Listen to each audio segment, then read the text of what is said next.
Kamera ini keluar di tahun 2018. Apakah masih worth it beli A7 Mark III di tahun 2020? Meskipun gue pas bikin video ini udah denger bahwa rumornya A7 Mark IV bakal keluar di early 2020.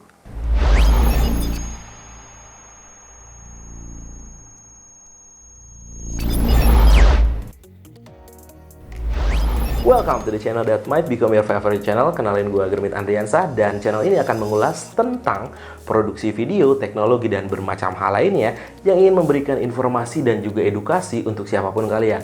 So, please click the subscribe button and hit that notification bell.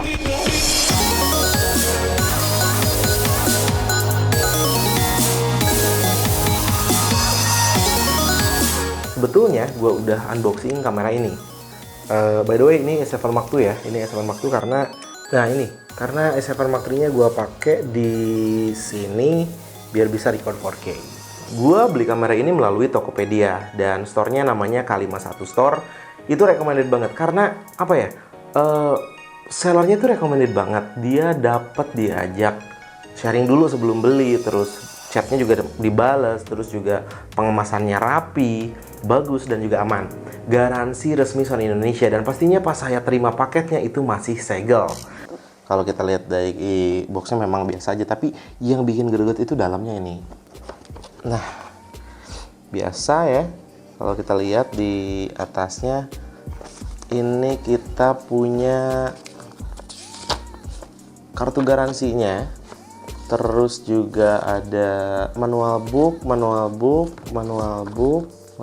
ada yang bahasa Cina, bahasa Inggris, bahasa Arab juga ada. Aduh, kayak mau ngaji nih. Terus juga ada ya hal-hal seperti inilah ya, kertas-kertas. Ini garansi resmi. Terus juga ini ya ini kosong.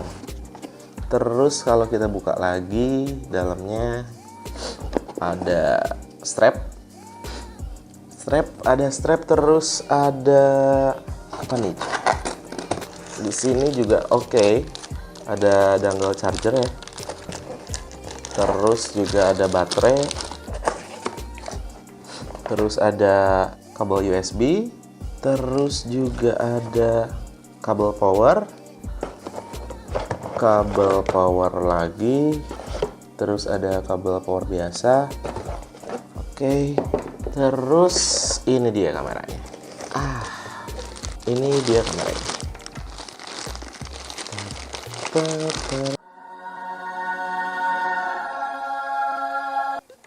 Udah di dalam itu udah nggak ada apa-apa lagi. Jadi kita simpan di bawah aja.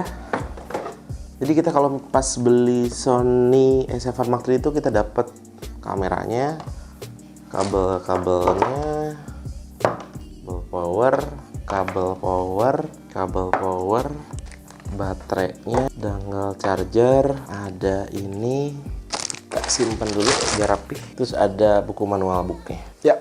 Jadi kalau teman-teman beli A7 Mark III yang body only ya, kita dapat ini aja. Beralih ke kamera ini mempunyai berat nggak sampai 1 kilo ya, dia cuman 650 gram. Pokoknya nggak seberat beban hidup lu deh. Build quality-nya juga kokoh dan mantep dengan grip yang lebih nyaman daripada A7 Mark II yang gua pakai sebelumnya. Tapi di ukuran tangan gua, jari kelingking ketika pegang kamera ini ngelos. Jadi saran gua sih mending beli L-plate atau rig-nya lagi biar bisa gripnya lebih mantap lagi. Baterai yang kita dapat pada A7 Mark III ini adalah NPF Z100, di mana baterai ini kapasitasnya gede banget. Yang sama terdapat pada seri Sony A9, A7R3, A7R4, dan juga A6600. Kapasitasnya ini gede banget dibanding baterai Sony sebelumnya ya. Kapasitas baterai NPF Z100 ini yaitu sebesar 2280 mAh. Dan kalau gua bandingin dimensinya dengan baterai Sony sebelumnya yaitu NPF W50 yang kapasitasnya hanya 1100 mAh, ini sudah kelihatan jelas dari ukuran dan kapasitas bahwa baterai Sony yang disematkan untuk A7 Mark III ini lebih besar. Jadi kalau misalkan kita merekam 4K di 24 fps, ini bisa 2-2,5 jam. Meskipun ada batas recording pada A7 Mark III cuman 30 menitan aja. Dan katanya bisa moto sampai 700 kali dalam satu kali charge. Tombol-tombol yang ada di kamera ini menurut gue sangat nyaman. Buat kalian user baru Sony sih mungkin perlu pembiasaan lagi ya. Ditambah tombol-tombol custom yang tersedia bisa kita atur dan disesuaikan. Dan juga ada tombol joystick yang memudahkan pengoperasian menu dan merubah titik fokus bisa jadi lebih cepat. A7 Mark III ini dibekali microphone jack, HDMI, headphone jack untuk kontrol audio, USB Type-C ports, dan micro USB ports. Yang bikin asik lagi adanya dual SD card. Dual SD card ini bisa disesuaikan dengan kebutuhan. Contohnya kita bisa setting satu SD card untuk pemakaian biasa dan satu SD card lagi untuk backup. Takutnya di mana satu SD cardnya bermasalah, kalian masih punya satu SD card lagi sebagai backup. Mungkin yang bermain di wedding ini bisa jadi saran yang baik ya. Dan kalian juga bisa setting fungsi dual SD card ini secara berbeda. Satu SD card RAW files dan satu SD card lagi JPEG.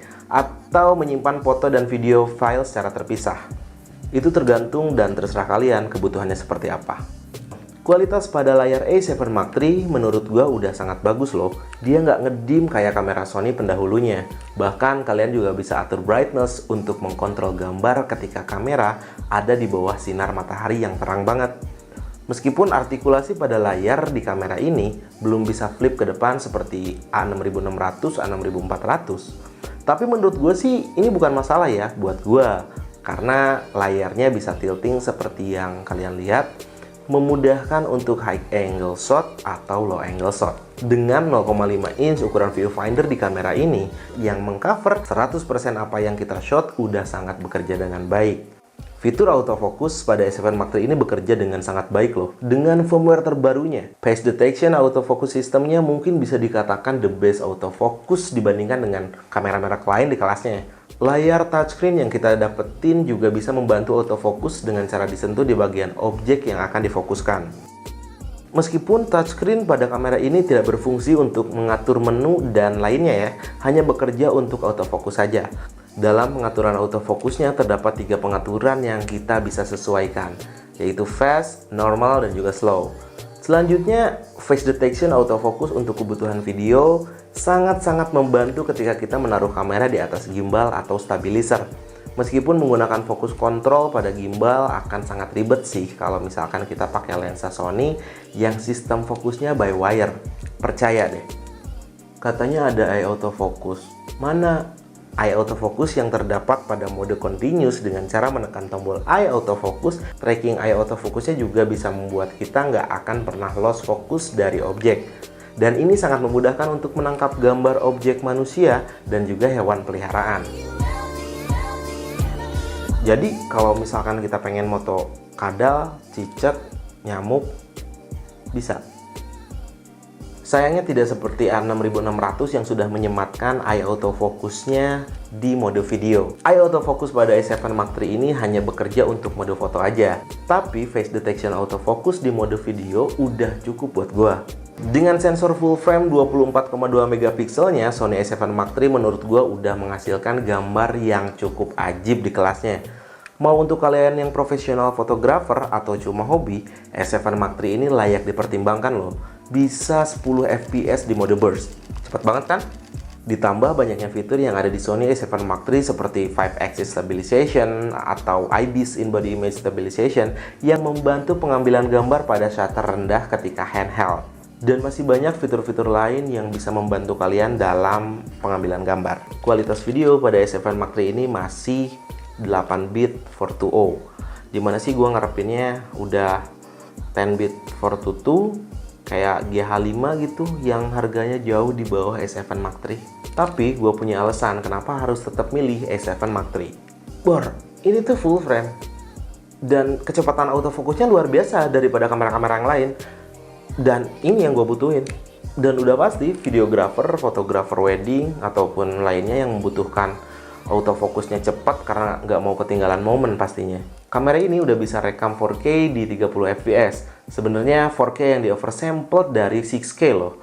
Yang mana udah pasti kualitas gambarnya udah bagus banget. Slow motion juga adalah kebutuhan buat beberapa videographer. Di A7 Mark III mendukung 60-120 fps di 1080. Fitur Picture Profile S-Log atau Sony Log-Gamma juga ada di kamera ini. S-Log 2, S-Log 3, HLG atau kita bisa bilang Hybrid Log-Gamma yang mana akan merubah warna menjadi flat. Fungsinya adalah untuk pengambilan gambar dengan dynamic range yang lebih luas, di mana titik tercerah highlight dan titik tergelap shadow masih bisa terekam detailnya. Mungkin fitur ini kita akan bahas di video lain. Dengan senang hati, gue rekomendasiin A7 Mark III ini untuk keadaan sedikit cahaya atau low light. Bisa kalian cek juga videonya Max yang udah ngasih perbandingan A7 Mark III dengan kamera Sony lainnya. Jadi cek aja untuk memastikan kualitas low lightnya. Jujur, gue nggak disponsorin sama Sony atau brand lainnya atau toko apapun yang ada di marketplace. Ini review jujur dari gue. Alasannya performance dari kamera ini sendiri. Udah full frame, autofocusnya udah ngebut, terus ada joysticknya juga enak dipakai, dual SD card slot, 4K di 30 fps, slow motion di 120 fps di 1080, ada fitur Log-Gamma-nya dan juga banyak fitur lainnya yang ada di kamera A73 yang nggak bisa gue sebutin satu-satu. That's all, thanks banget yang udah nonton video ini, semoga bisa bantu kalian. Kalau misalkan ada pertanyaan, boleh langsung komen di bawah ini atau DM di Instagram gue. Hope you enjoy this video, hit that subscribe button, and think without box. See ya. Gayanya yang bagus gimana ya? See ya. See ya. Itulah. Ya. See ya.